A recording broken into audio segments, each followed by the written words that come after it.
السلام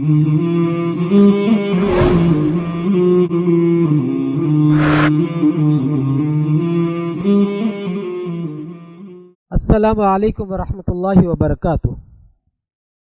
محترم ناظرین، مختصر دعوت رسول صلی اللہ علیہ وسلم کے سلسلہ وار پروگرام میں آپ کا استقبال ہے۔ اب آپ کے سامنے ہجرت اور اس سے متعلق باتیں رکھی جائے گی۔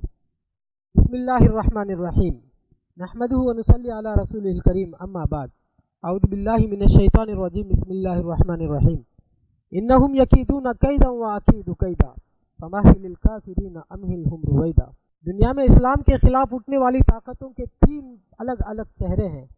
ایک وہ قبیلہ ہوتا ہے جو ظلم اور زیادتی کرتا ہے، دوسرا قبیلہ وہ ہوتا ہے جو در پردہ محنت کرتا ہے اور سامنے سے مقابلہ نہیں کرتا، تیسرا طبقہ وہ ہوتا ہے جو اسلام اور مسلمانوں کے ساتھ رہتا ہے اور مسلمانوں کو نقصان پہنچاتا ہے۔ اہل قریش یا مکے والوں کا مسئلہ یہ تھا کہ وہ کھل کر کام کرتے تھے، کھل کر سامنے آتے تھے۔ یہ پہلی بار ہوا کہ رسول اللہ صلی اللہ علیہ وسلم کے خلاف قتل کے مشورے ہو رہے تھے اور یہ در پردہ کام کیا جا رہا تھا، کیونکہ مکے والوں کو احساس تھا کہ اگر محمد صلی اللہ علیہ وسلم کے خلاف کوئی ایک قبیلہ سامنے آئے گا تو پورا قریش اٹھ کر ہمارا خاتمہ کر دے گا۔ ایسے وقت میں انہیں خاموشی کے ساتھ ہی مکر و فریب کے ساتھ کام کرنا پڑا۔ وہ لوگ خفیہ طور سے مشورے کرتے تھے۔ اللہ تبارک و تعالیٰ نے نبی کریم صلی اللہ علیہ وسلم کو آگاہ کر دیا کہ مکے والے تمہارے خلاف کاروائیاں کر رہے ہیں۔ جب یہ اطلاع ہوئی تو رسول اللہ صلی اللہ علیہ وسلم نے مکے کے بڑے بڑے نمائندوں سے بات کرنے کی کوشش کی اور سمجھانے کی کوشش کی کہ اللہ نے مجھے علم دیا ہے کہ مکے میں بعض لوگ میرے خلاف مکر و فریب کر رہے ہیں اور مجھ سے عداوت کے لیے کوششیں کر رہے ہیں اور میرے خلاف سازشیں رچا رہے ہیں، آپ لوگ ان کا ساتھ نہ دینا۔ سب لوگ اللہ کے نبی صلی اللہ علیہ وسلم کے اس بات کو قبول نہیں کیے سوائے عمیر کے۔ عمیر نے کہا کہ ٹھیک ہے، ہم آپ کو ساتھ دیں گے، یعنی کفار مکہ کے خلاف ہم کھڑے نہیں ہوں گے اور نہ ان کا ساتھ دیں گے، یہ ہماری خاموشی ہی آپ کی تائید ہوگی۔ اللہ کے نبی صلی اللہ علیہ وسلم کے خلاف ایک طرف قتل کے مشورے ہو رہے تھے، اسی طرف اللہ تبارک و تعالیٰ نے ایک اور منصوبے کا اعلان کر دیا۔ اللہ تبارک و تعالیٰ نے خزرج اور اوس کے درمیان جھگڑے پیدا کر دیے۔ جب ان کے قبیلے میں جھگڑے ہوتے تھے تو وہ لوگ 8 سال تک جنگ کیا کرتے تھے۔ خزرج اور اوس کا جھگڑا کوئی معمولی جھگڑا نہیں تھا، اس کے پیچھے یہودیوں کا ہاتھ ہوتا تھا۔ یہودی ہمیشہ اوس کا ساتھ دیتے تھے کیونکہ تعداد میں کم تھے، ہتھیار یہ فراہم کرتے تھے اور یہ کہا کرتے تھے کہ اگر فتح ہو جائے تو یہودیوں کی فتح کو آپ قبول کر لینا۔ اور خزرج کے خلاف یہودی براہ راست ہتھیار فراہم نہیں کرتے بلکہ قریش کو فراہم کرتے تھے، پھر قریش سے خزرج کے لوگ ہتھیار خریدتے تھے اور یہ جنگ ہوتی تھی، گویا دونوں طرف سے یہودیوں کے ہتھیار ہی استعمال میں آتے تھے۔ ایسے سچویشن میں جب یہ جنگ کے حالات آ گئے تو اوس کے نمائندوں نے سوچا کہ کیوں نہ ہم قریش کو ساتھ لیں، جو اب تک خزرج کا ساتھ دیا کرتے تھے، آئندہ وہ لوگ ہمارا ساتھ دیں۔ چنانچہ یہ لوگ مدینے سے مکے کی طرف آتے ہیں، مکے کے سرداروں سے بات کرنے کی کوشش کرتے ہیں اور سمجھانے کی کوشش کرتے ہیں کہ اوس اور خزرج کے لڑائی میں خزرج کا آپ ہمیشہ ساتھ دیتے ہیں، ہمارا آپ کا کوئی جھگڑا نہیں ہے، آئندہ ہمارا ساتھ دینا، ہم کمزور بھی ہیں، ہم آپ کو منہ مانگے انعام دیں گے اور اگر آپ ہمارا ساتھ نہیں دے سکتے تو کم از کم خزرج کا ساتھ نہ دیں، ہم اپنے دشمن کا مقابلہ کر لیں گے، ہم اس علاقے کے لیے کافی ہیں۔ لیکن قریش کب اس بات کو ماننے والی تھی، کیونکہ قریش کو جنگ کے بنیاد پر ان کے ہتھیار بیچنا تھا اور یہ ہتھیارات یہودیوں کی طرف سے بطور قرض ان کو ملتا تھا اور یہود اس قرض کے بدلے میں ان سے سود بھی لیا کرتے تھے اور ہتھیار بھی فراہم کرتے تھے۔ ان کا دوہرا سودی نظام تھا اور جنگوں کا ہتھیار کا نظام تھا یہودیوں کے ساتھ، اس میں تو قریش کے سرداروں کو بہت فائدہ تھا، اس لیے خزرج کے ساتھ لڑنے کا انہوں نے فیصلہ کیا۔ اور اس کے نمائندے مکے کے گلیوں میں دوسرے لوگوں سے مشورہ کرنے لگے کہ وہ کیا سبیل ہے، وہ کیا راستہ ہے کہ ہم قریش کو اپنے ساتھ لے سکتے ہیں۔ کہ مکے کے گلیوں میں لوگوں نے کہا کہ ایک آدمی ہے، اگر وہ مان لیتا ہے تو تمہارا مسئلہ حل ہو سکتا ہے، وہ ہے عبداللہ کا بیٹا محمد، کیونکہ انہوں نے دیکھا تھا کہ محمد ابن عبداللہ جس رخ پر چلے جاتے تھے پورا مکہ ان کا ساتھ دیتا تھا۔ شعب ابی طالب میں ان کو بند کرنے کا فیصلہ ہوا، پورا بنو ہاشم ان کے ساتھ چلا گیا تھا۔ اللہ کے نبی صلی اللہ علیہ وسلم کے فیصلے بڑے نرالے ہوتے تھے، حجر اسود کا مسئلہ ہو یا حلف الفضول کے مسئلے ہو یا اللہ کے نبی صلی اللہ علیہ وسلم کی امانت داری اور صداقت کا معاملہ ہو۔ اللہ کے نبی صلی اللہ علیہ وسلم ایک عام آدمی نہیں تھے، پیسے کی حالت میں بھی کافی مضبوط تھے، کیونکہ خدیجہ الکبریٰ کی دولت سے اللہ کے نبی صلی اللہ علیہ وسلم تجارت کیا کرتے تھے۔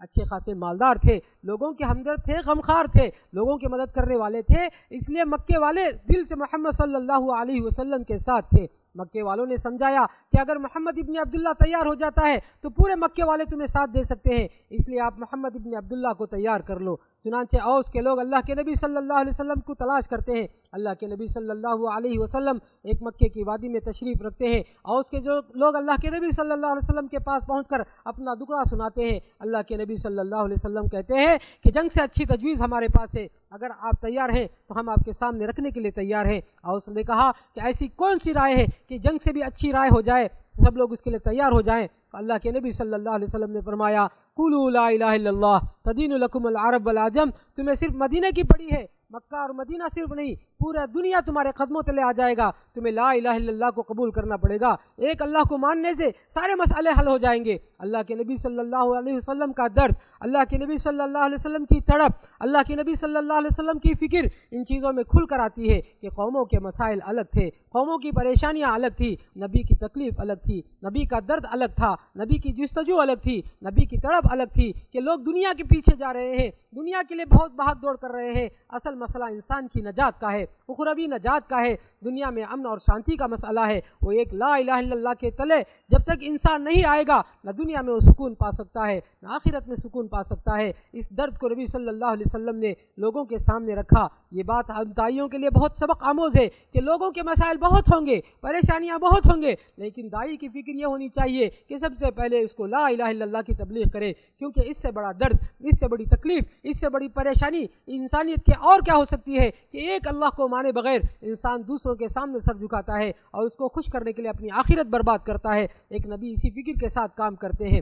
چنانچہ اللہ کے نبی صلی اللہ علیہ وسلم کی اس بات کو مدینے والوں نے پریشانی میں رد تو کیا، لیکن ایاز بن معاذ جو اس وفد میں سب سے کم عمر تھے، انہوں نے کہا کہ اے میری قوم، محمد صلی اللہ علیہ وسلم کی بات کو مان لو، کیونکہ انہیں معلوم تھا کہ جو جھگڑے ہوتے تھے، جو جنگیں ہوتی تھی، وہ بتوں کے نام سے ہوتے تھے، قبائل کی تعصب کے نام پر ہوتے تھے، نسلی برتری کی بنیاد پر ہوتا تھا۔ یہاں امن اور سکون کے لیے کوئی محنت نہیں تھی، نہ اس میں اللہ کی رضا شامل تھی۔ ان کو یہ بات سمجھ میں آ گئی، انہوں نے کہا کہ محمد ابن عبداللہ کی باتیں کتنی اچھی ہے، ہم لوگوں کو اسے قبول کر لینا چاہیے۔ ان کا جو سردار تھا ان کو غصہ آیا، ایاز بن مالک کے پیر پر ران پہ ہاتھ مارا اور کہا ہمارا مسئلہ یہ نہیں ہے کہ ایک اللہ کو مانے، ہمارا مسئلہ یہ ہے کہ ہم پر جنگ مسلط کیا جا رہا ہے، اس کے لیے ہم آئے ہیں۔ چنانچہ وہ لوگ وہاں سے نکل جاتے ہیں، لیکن ایاز بن معاذ کو یہ بات سمجھ میں آ گئی، اکیلے میں آتے ہیں، اللہ کے نبی صلی اللہ علیہ وسلم سے کہتے ہیں تمہاری باتیں مجھے سمجھ میں آ گئی ہیں، تم میرے ساتھ آ جاؤ، مدینے کے ہر آدمی کو یہ بات سمجھا دیں گے، اب مدینے کے لوگ اس کو قبول کر لیں گے تو سارے جنگوں کا مسئلہ حل ہو جائے گا۔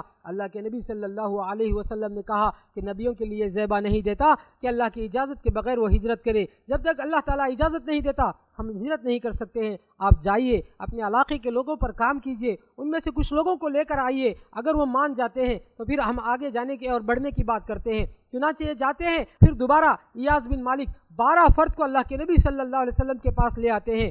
12 فرد کے سامنے اللہ کے نبی صلی اللہ علیہ وسلم اپنی بات کرنے کے بعد کہتے ہیں ہم آپ کو ایک ایسا مبلغ دیں گے جو دنیاوی غرض کے لیے جیتا نہیں ہے، صرف اللہ کی رضا کے لیے کام کرتا ہے، بے لوث خدمت کرنے والا ہے، وہ ہے مصعب ابن عمیر۔ یہ بڑے مالدار لوگوں میں سے تھے، انہوں نے دنیا دیکھا تھا، لیکن جب سے رسول اللہ صلی اللہ علیہ وسلم پر ایمان لائے، اپنی دنیا کو ترک کر کے وہ رسول اللہ صلی اللہ علیہ وسلم کے ساتھ ہو گئے تھے۔ رسول اللہ صلی اللہ علیہ وسلم نے ایسے بے غرض اور بے لوث آدمی کے سلسلے میں مشورہ دیا کہ ہم آپ مدینے والوں کے لیے ایک مبلغ بھیجتے ہیں، وہ ہے مصعب ابن عمیر۔ اب مصعب ابن عمیر مدینے کا رخ کرتے ہیں، مدینے کے پہلے مبلغ بن کر جاتے ہیں۔ اللہ کے نبی صلی اللہ علیہ وسلم مصعب ابن عمیر کو جو بھیجے تو ان کی محنت سے 72 اور ایک روایت کے مطابق 75 لوگ اسلام قبول کیے۔ پھر اللہ کے نبی صلی اللہ علیہ وسلم کے پاس یہ دوسرا وفد آیا جس کو بیعت عقبہ ثانیہ بھی کہا جاتا ہے۔ اللہ کے نبی صلی اللہ علیہ وسلم نے ان کے ساتھ اگریمنٹ کی۔ اس بیچ میں حضرت عباس کھڑے ہو گئے ثالثی کردار نبھانے کے لیے۔ حضرت عباس جو ان کے چچا تھے، ابھی اسلام کی حالت میں نہیں تھے، انہوں نے کہا کہ میرا بھتیجا جیسے بھی ہے وہ یہاں ہے، ہم اس کے ساتھ اور اس کی نگرانی کے لیے ہیں، جیسے بھی ہم اس کا مقابلہ کر لیں گے، تم ان کو لے جائیں گے، کہیں ایسا تو نہیں کہ تم انہیں آدھے راستے میں چھوڑ دو گے۔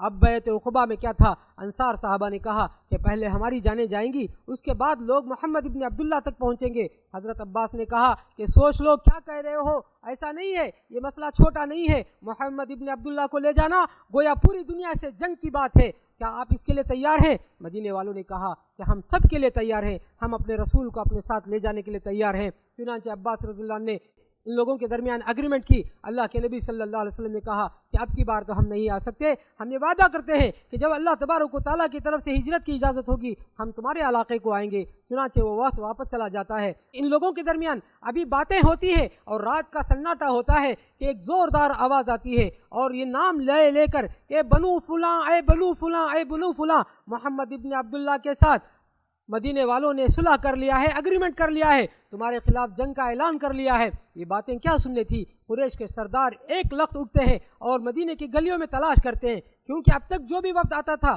پہلے قریش سے ملتا تھا، بعد میں اپنے دوسرے کام ہوتے تھے، لیکن ظاہر بات ہے یہ انصار صحابی کا جو وفد آیا تھا پہلے قریش کے لوگوں سے نہیں ملے تھے، اور رات میں اللہ کے نبی صلی اللہ علیہ وسلم سے ملاقات کر لیے تھے، ان کو پہلے سے اندیشہ بھی تھا، لیکن شیطان کے اس فیصلے سے، شیطان کے اس اعلان نے ان کو چوکنا کر دیا اور آگاہ کر دیا۔ اب وہ مدینے کی گلیوں میں تلاش کرنے لگے۔ اللہ کے نبی صلی اللہ علیہ وسلم نے انصار صحابی سے کہا کہ تم لوگ فوراً اپنے خیمے میں چلے جاؤ، آرام کر لو، اور ساتھ میں اللہ کے نبی صلی اللہ علیہ وسلم نے کہا اے شیطان مردود، میں ابھی آتا ہوں، تیرا حساب کرتا ہوں۔ محترم ناظرین، دعوت دین کا تعلق ایک غیبیات سے بھی ہے۔